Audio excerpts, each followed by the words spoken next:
پھر میں نے سب کو گفٹ نکال کر دیے۔ امی کے لیے میں ایک خوبصورت شال لے کر آئی تھی، ابو کے لیے ایک واچ اور آپی کے لیے بوتیک کا خوبصورت سا سوٹ۔ اپنے کمرے میں آ کر میں نے الماری میں کپڑے رکھے اور سونے کی کوشش کرنے لگی۔ ایک دم ہی شاویز کا تصور چھم سے چلا آیا اور نیند میری آنکھوں سے کوسوں دور ہو گئی۔ پھر تقریباً 1 ماہ اور بیت گیا۔ اس گزرتے ماہ میں ایک بری خبر جو ہم پر قیامت بن کر ٹوٹی تھی۔ ابو کو کال کر کے راشد انکل نے کافی تمہید کے بعد بتایا کہ وہ شرمندہ ہے۔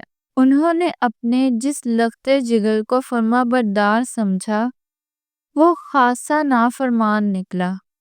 وہ سحر سے شادی پر رضامند نہیں ہے کیونکہ اسے گھریلو قسم کی لڑکیاں پسند نہیں ہیں، بلکہ سوسائٹی میں موو کرنے والی بولڈ لڑکی چاہیے۔ اس لیے وہ سحر کی بجائے ہنا سے رشتہ جوڑ لیں۔ یہ فون کال کیا تھی؟ ایٹم بم تھا جس نے سب کو ہلا کر رکھ دیا۔ سحر کے ارمانوں پر جو بجلیاں گری سو گری، پورے گھر میں سوگ کا ماحول ہو گیا۔ لو بھلا، اتنے چاہ سے جو منگنی ہوئی، زمانے میں جس کا چرچا ہوا، اب کس منہ سے وہ لوگوں کا سامنا کریں گے؟ ان کی معصوم بیٹی کی منگنی کس بنیاد پر ٹوٹی؟ کیا لوگوں کو اپنے اوپر ہنسنے سے روک سکیں گے؟ یہی وہ سوالات جو انہیں بے چین کر رہے تھے، تڑپا رہے تھے۔ مانوس مارے کا دل بھی فولاد کا بنا ہوا ہے جو اس سے منگنی توڑتے ذرا بھی افسوس نہیں ہوا۔ حد تو یہ کر دی کہ بڑی کو ٹھکرا کر چھوٹی کی خواہش ظاہر کر دی۔ امی مسلسل بولے جا رہی تھی۔ میں شوق کی کیفیت میں کھڑی تھی، ایک دم ہوش میں آئی۔ جو میری بہن کی قدر نہیں کر سکا وہ میری کیا کرے گا؟ مجھ میں بھی کوئی خامی نکال کر مسترد کر دے گا۔ امی انکل کو بتا دیں اس گھر سے اب کوئی توقع نہ رکھے۔ میں جب سحر کو کرب میں دیکھتی تو میرا سارا خون جوش مارے چہرے پر ٹھاٹے مارنے لگتا۔ اچھا تھا کہ منگنی نہ ہوئی ہوتی، اب تو جیسے ساری خوشیاں چھن سی گئی تھی۔ پھر یہ بات ہر جگہ پھیل گئی اور جب لوگ ہمدردی کی آڑ میں ہمارا مذاق اڑا رہے تھے تو میں بہت بے چین اور ڈسٹرب ہو گئی تھی۔ انہی بے چین دنوں میں اچانک وہ میرے دفتر آ گیا۔ آپ مارے تعجب کے میں اپنی نشست سے کھڑی ہو گئی۔ اس میں اتنے تعجب کی کیا بات ہے؟ میں نے کہا تھا کہ آپ کا ہم شہری ہوں، لیکن آپ یہاں کیسے؟ میڈم، ایک چینل رپورٹر کے بارے میں معلومات حاصل کرنا کون سا مشکل کام ہے؟ وہ بنا کہے کرسی پر بے تکلفی سے میرے سامنے بیٹھ گیا۔ میں نے سوچا حیرانی کے اس عالم میں اس بات کا خیال تک نہیں رہے گا کہ مہمان کو بیٹھنے کا کہنا ہے، سو میں خود ہی بیٹھ گیا۔ لیکن آپ کو یہاں نہیں آنا چاہیے تھا۔ کیا کرتا، کہاں جاتا؟ آپ کے گھر آ نہیں سکتا تھا، حالانکہ آپ کے گھر کا ایڈریس بھی معلوم ہے۔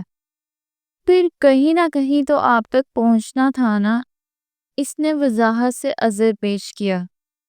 ایسا کیا ضروری کام آ گیا تھا آپ کو جو شہر بھر کی خاک جھانتے پھر رہے ہیں آپ؟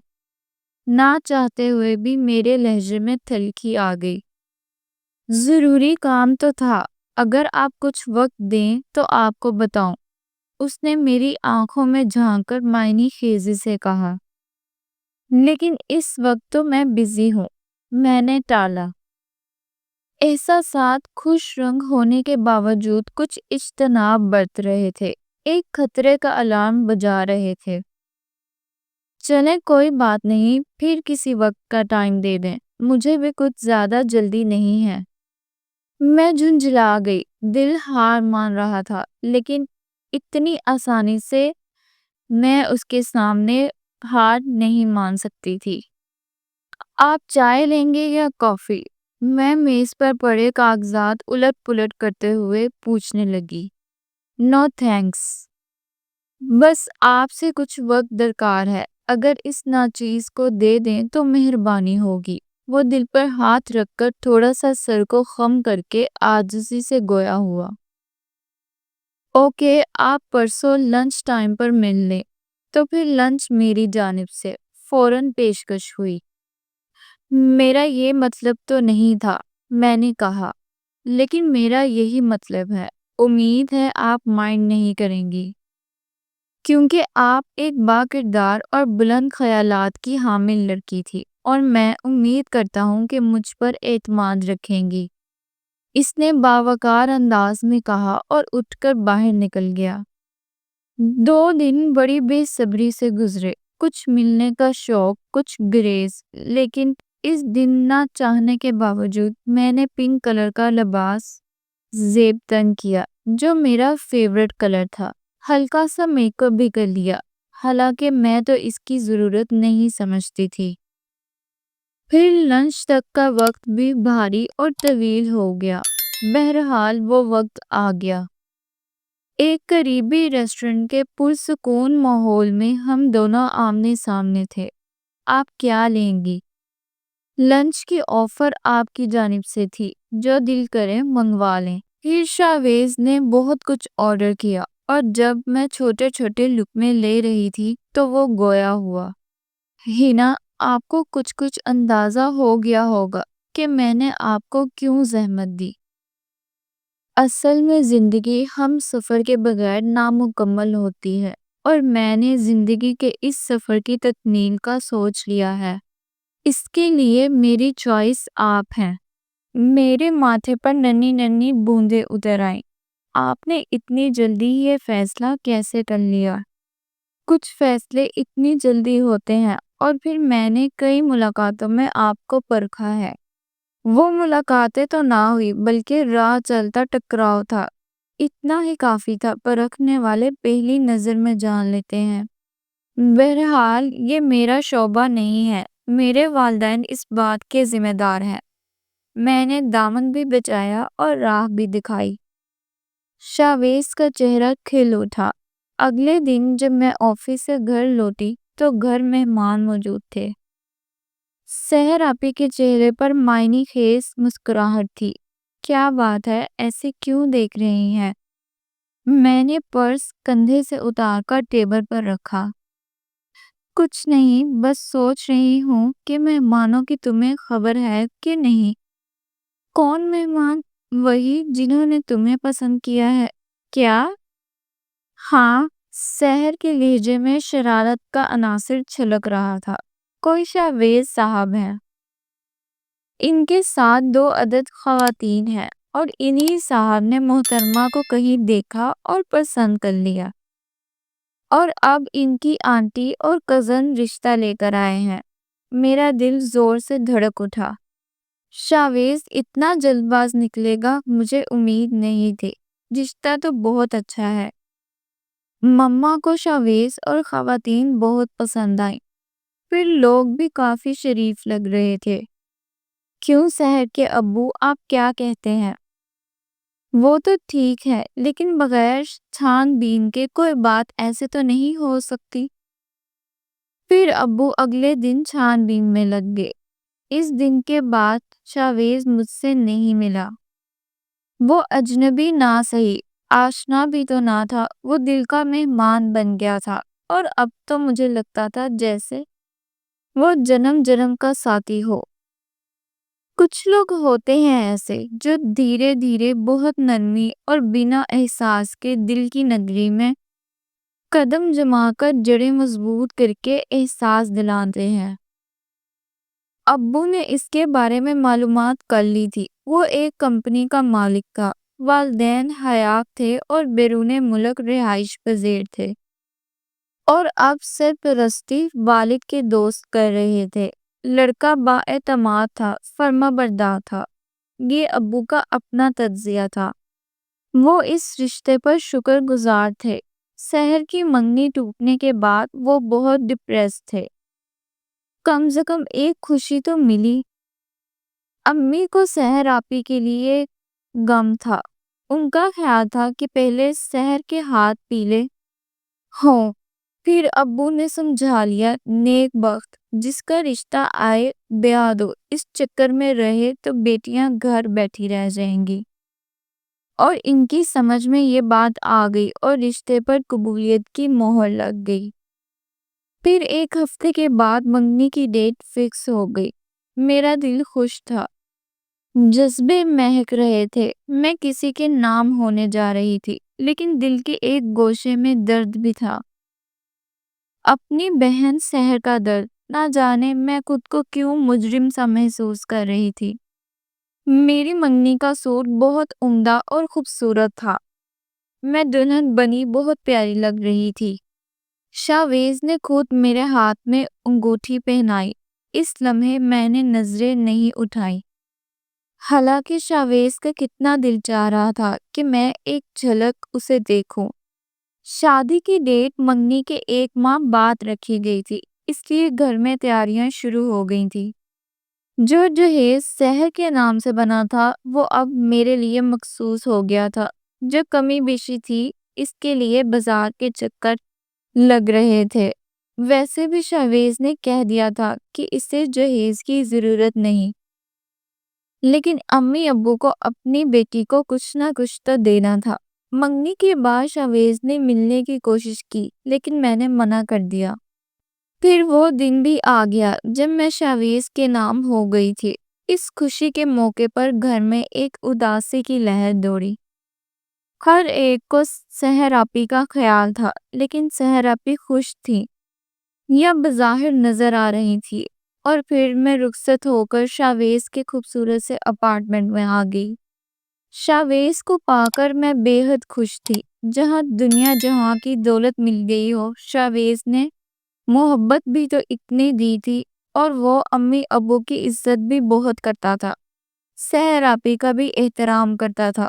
وہ اتنا اچھا بہنوئی پا کر بہت خوش تھی۔ سحر آپی کی منگنی ٹوٹنے کا جو دکھ تھا وہ اس شادی نے ختم کر دیا۔ شادی کے فوراً بعد ہمارا ہنی مون کا پروگرام نہیں بن سکا کیونکہ شاویز کو کچھ بزنس پرابلم تھی۔ شادی کے 1 ماہ بعد انہوں نے دبئی جانے کا پلان بنایا۔ شادی کی تصویریں وہ پہلے ہی اپنے والدین کو بھیج چکے تھے۔ میری نند تو شرکت کرنے آئی تھی، وہ مجھ سے مل کر بہت خوش ہوئی تھی۔ اس کے علاوہ ساس سسر دیور سے ملنا ابھی باقی تھا، اس لیے میں خاصی ایکسائٹڈ تھی۔ پھر ایک دن ہم شارجہ کے لیے روانہ ہو گئے۔ شاویز کے بہت سے فرینڈز ہمیں لینے آئے تھے۔ ایئرپورٹ سے سیدھے وہ شاویز کے ایک دوست کے ہاں گئے، جہاں اس کی بیوی نے مجھے عروسی لباس پہنایا اور تمام زیورات اور میک اپ سے بھر دیا، کیونکہ شاویز کا یہی ارمان تھا کہ میں اس کے امی بابا کے سامنے دلہن کے روپ میں جاؤں۔ یہاں سے جب ہم شاویز کے گھر پہنچے تو وہاں دلہنوں کی طرح استقبال کیا گیا۔ میری ساس نے بلائے لی اور ہمیں بیڈ روم میں لے گئے جو بالکل دلہنوں کی طرح سجا تھا۔ شام کی چائے کافی پرتکلف تھی۔ چائے سے فارغ ہوئے تو بابا آ گئے۔ یہ بابا ہے، شاویز نے تعارف کرایا، لیکن میں تو انہیں دیکھ کر دنگ رہ گئی، جبکہ انکل راشد سر جھکائے کھڑے تھے۔ انکل آپ؟ کافی دیر بعد میرے منہ سے بے ساختہ نکلا، ہاں بیٹی، شاویز میرا بیٹا ہے۔ اب مجھے یہ سمجھنے میں دیر نہ لگی کہ شاویز ہی وہی شخص ہے جس کی سحر آپی سے منگنی ہوئی تھی، اور اس ظالم نے یہ سوچے بنا کہ سحر آپی کے نازک دل پر کیا گزرے گی یہ منگنی توڑ دی تھی، اور وہ میرا مزاجی خدا بن گیا تھا۔ یہ احساس میری روح میں تکلیف کی طرح برسا گیا تھا۔ شاویز، دلہن کو کمرے میں لے جاؤ۔ بابا نے اشارہ کیا تو شاویز مجھے کمرے میں لے آئے۔ میں گمسم تھی۔ خفا ہو کیا؟ شاویز نے نرمی سے مجھ سے پوچھا۔ یہ دھوکہ ہے۔ آخر کیوں؟ لفظ میرے لبوں سے ٹوٹ کر بکھرے تھے۔ ہنا پلیز، یہ دھوکہ نہیں ہے، بات اتنی ہے کہ میرا اپنا ایک سٹائل ہے۔ میری اپنی ایک خواہش ہے، میں اپنی جیون ساتھی کو خود دیکھوں، پسند کروں۔ بابا نے میری زندگی کا فیصلہ مجھے بتائے بنا کیا۔ میں کیسے یہ بات مان لیتا جبکہ مجھے معلوم نہ ہو کہ میری زندگی کی ساتھی کیسی ہے، اس کا مزاج کیسا ہے۔ پھر جب تمہیں پہلی بار دیکھا تو تم مجھے پسند آئی اور میں نے تمہیں زندگی کا ساتھی بنانے کا فیصلہ کر لیا۔ اس لیے میں تم سے کرید کرید کر سوال کرتا تھا، لیکن تم نے میری حوصلہ افزائی نہیں کی۔ پھر میں نے بابا سے ضد کر کے اپنی منگنی ختم کروائی اور کہوایا کہ چھوٹی بیٹی سے شادی ہو سکتی ہے، اور یہ بات میں نے اس وقت کہلوائی جب مجھے معلوم ہوا کہ تم اس لڑکی کی بہن ہو جس سے میری منگنی ہوئی ہے۔ اگرچہ میں منگنی توڑ رہا تھا لیکن اسی گھر میں شادی کرنا چاہتا تھا، اس کے بابا نے انکار نہیں کیا کیونکہ ان کا مقصد تو اسی گھر سے بہو لانے کا تھا۔ لیکن تم لوگوں نے انکار کر دیا۔ تمہارے گھر والے سحر کی بجائے تم سے شادی پر تیار نہ ہوئے تو مجھے یہ قدم اٹھانا پڑا۔ بابا نے خود تمہارے سامنے نہ آنا چاہا کیونکہ اس طرح بات بگڑ سکتی تھی، لہٰذا ان کے دوست کی فیملی کے تعاون سے یہ شادی انجام پا گئی۔ واہ واہ، کیا پلاننگ کی ہے آپ نے! اگر ہم بے خبر نہ ہوتے تو میں آپ سے کبھی شادی نہ کرتی۔ تالیاں بجاتے ہوئے وہ عجیب سے لہجے میں بولی۔ پلیز ہینا، اس طرح مت سوچو، یہ کوئی جرم تو نہیں ہے، اور دیکھو نا، بابا نے مجھ سے اس سلسلے میں پوچھنا تک گوارا نہ کیا تھا۔ سب کچھ خود کیا تھا۔ وہ صفائی پیش کر رہا تھا لیکن میری آنکھیں نم ہو گئیں۔ اف میرے خدایا، آپ ہی کو پتہ چلا تو میرے بارے میں کیا سوچیں گی؟ میں ان کی خوشیوں کی قاتل ہوں؟ ایسا مت سوچو پلیز، ہم اچھی جگہ سحر آپی کی شادی کروا دیں گے۔ لیکن ہینا کے آنسو نہ تھمے اور شاویز سے بری طرح خفا ہو گئی۔ اس کے بعد وہ مناتا رہا لیکن میرا غصہ کم نہ ہوا۔ مجھے رہ رہ کر خیال آتا کہ جب گھر والوں کو پتہ چلے گا تو کیا ہوگا۔ وہ تو تصور بھی نہیں کر سکتے کہ میری شادی اس شخص سے ہوگی جو اس کے گھر کا قاتل تھا۔ آپی کے اوپر داغ لگ چکا تھا۔ آپی ہمیشہ افسردہ رہتی تھی اور اپنے غم میں رہتی تھی، جو کہ میرے لیے بہت تکلیف دہ تھا۔ راشد انکل شرمندہ سے تھے لیکن میں نے اپنے رویے سے ان کی شرمندگی دور کی۔ ساس کے ساتھ بیٹھ کر ان کی دلجوئی کرتی، ان کی خدمت کرتی۔ نند کے ساتھ بھی ہنسی مذاق کا سلسلہ چلتا، تھوڑا بہت دیور کے ساتھ بھی، لیکن صرف شاویز ہی تھا جس سے میں ناراض تھی۔ ایسے میں اس کے دل کا کیا حال ہوتا یہ وہی جانتا تھا۔ 2 ہفتے اسی طرح گزرے، پھر ہم واپس لاہور آ گئے۔ یہاں آ کر بھی میرا رویہ وہی رہا، لیکن شاویز کو یہاں بزنس کا کام تھا، اس لیے سارا دن جلنے کڑنے سے بچ جاتا تھا، اور ان کی آمد پر گھر کے سب لوگ ملنے آ گئے۔ شاویز نے اپنے آپ کو تیار کر لیا تھا کہ کب وہ حقیقت کا انکشاف کرے اور کب امی ابو اور سحر کا عذاب نازل ہو، لیکن یہ بات اس نے کسی کو نہ بتائی۔ 1 ماہ گزر گیا۔ اس وقت میں کام سے فری ہو کر بیڈ روم میں آئی تو شاویز کتاب لیے بیٹھے تھے۔ ہینا، تم سے ایک بات کرنی ہے، برائے کرم میری ذات سے متعلق کوئی بات نہ کریں۔ تمہاری کوئی بات نہیں ہے تو پھر؟ میں نے بھویں اچکائیں۔ سحر کے لیے ایک رشتہ ہے۔ میرا دوست دانش ہے نا، اس کا عزیز ہے، گریجویٹ، اس کے علاوہ ٹیکنیکل لائن میں ڈپلومہ کی وجہ سے ٹیکنیشین ہے، اچھی خاصی پے ہے۔ شکریہ احسان مندی کا، میں نے تنک کر بولا۔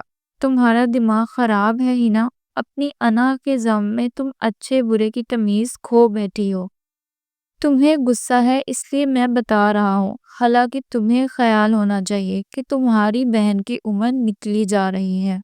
مناسب رشتہ ہے، توجہ سے سنو۔ اگر اتنا ہی خیال تھا میری بہن کا تو منگنی کیوں توڑی؟ میں پھر اسی موضوع پہ آ گئی۔ سمجھ نہیں آتا تم اتنی احمقانہ باتیں کیوں کرتی ہو؟ جو ہو گیا وہ اب بدلنے سے تو رہا۔ شاویز کے لہجے میں نہ چاہتے ہوئے بھی غصہ تھا۔ میں نے غصے سے منہ کمبل میں گھسا لیا، جبکہ شاویز کو غصہ ختم کرنے کے لیے مسلسل ٹہلنا پڑا۔ پھر شاویز نے میرے والدین سے بات کی، اور جب تمام چھان بین ہو گئی، لڑکا بھی سب کو اچھا لگا، تو پھر چٹ منگنی پت بیاہ ہو گیا۔ خود مجھے بھی رشتہ پسند آیا تھا، لیکن یہ خیال میرے دل سے کیسے نکلتا کہ میری وجہ سے میری بہن کی خوشیاں چھین گئی۔ شادی کے بعد آپی کی دعوتوں کا سلسلہ چل نکلا۔ ماما تو شاویز کی تعریف میں پل باندھتی کہ اتنا اچھا داماد ہے، بھائی بن کر سالی کا خیال کیا اور بہت اچھی جگہ شادی کروا دی۔ سحر آپ کے شوہر اچھے انسان تھے اور انتہائی خوش مزاج۔ انہوں نے سسرال میں جلد ہی اپنا مقام بنا لیا، لیکن ادھر میں اور شاویز کے درمیان وہی سب رنجشیں جاری تھی۔ اس دن میں نے آپی کی دعوت کی، وہ اپنے شوہر سائم بھائی کے ساتھ آئی۔ ہینا، تمہارا یہ اپارٹمنٹ بہت خوبصورت ہے۔ مجھے لگا جیسے ان کے لہجے میں حسرت ہو۔ کلر سکیم بھی بہت عمدہ ہے، اور یہ فرنیچر تو لاجواب ہے۔ پردوں کے تو کیا کہنے ہیں، ایسے لگا جیسے وہ مجھ سے گلہ کر رہی ہو کہ یہ سب چیزیں میری تھی جو تم نے زبردستی مجھ سے چھین لی۔ آؤ آپی، اندر چل کر بیٹھتے ہیں۔ میں نے ان کا ہاتھ تھاما اور اندر لے آئی، جہاں سب سائم بھائی کی کسی بات پر کہکا لگا رہے تھے۔ وہ شاویز سے دور جا بیٹھی۔ پھر گفتگو کا سلسلہ چلتا رہا۔ اس کے بعد کھانا کھا لیا گیا اور آپس میں ہنسی مذاق ہوتا رہا۔ ہینا بھابی، اب آپ ہمارے گھر آئیں نا، سائم بھائی نے جاتے جاتے پیشکش کی۔ آئیں گے کسی روز بھائی، میں نے حامی بھری۔ 2 دن کے بعد سحر آپی پھر میرے گھر آئیں۔ سائم بھائی انہیں چھوڑ گئے تھے۔ آپی نے کہا، ہینا، کچھ خریداری کرنی ہے، ذرا میرے ساتھ بازار تو چلو۔ اس وقت ڈرائیور گھر میں موجود تھا اور شاویز بھی۔ میں فوراً چلنے کو تیار ہوئی۔ ارے شاویز بھائی سے تو پوچھ لو۔ پوچھنے کی کیا ضرورت ہے، سن تو لیا ہے موصوف نے، اور اب دیکھ بھی لیا ہے اس نے۔ لہجے کو میں نے اپنے نارمل رکھا۔ لیکن پھر بھی ہینا، شوہر کی اجازت ضروری ہوتی ہے۔ آپ بھی کمال کرتی ہیں۔ اب بھلا بازار جانے کے لیے شوہر کی اجازت کیوں لینی؟ اس خوبصورت سے دن ہم سب پکنک پر گئے۔